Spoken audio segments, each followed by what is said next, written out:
Neşəbaz Pirşağı yolunda Astanovkanın 100 metrliyində 305 nömrəli məktəblə lap yaxınlığında 3 mərtəbəli evimiz satışdadır. 4 sot torpağın içində məhəllənin başlanğıcı. Astanovkaya 100 metr gördüğünüz kimi.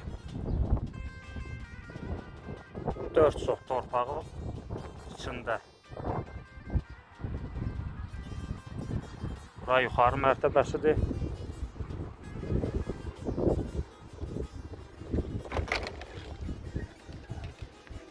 Üçüncü mərtəbənin mətbəxi.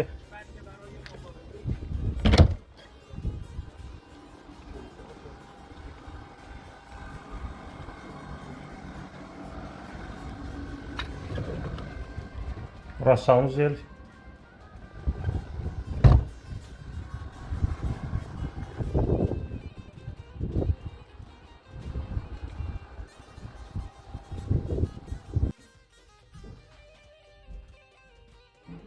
Yerdə tükmək orada nə qədər? Tozlaq var. Yoxdur. Ben İranlıydım. Öyle getməyin də bir səbəbi. Ben burada şəlaitimiz yoxdur. Yok.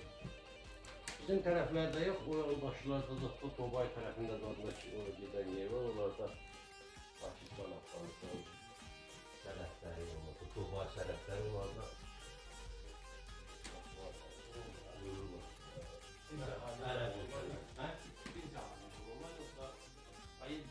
Öyle var ya. Ha? Burada eləmir mi? Sen burada bir yerde çok tuvalet oluşuyor. Güzel şey. Ustalar gelmişti. Arkadaşım.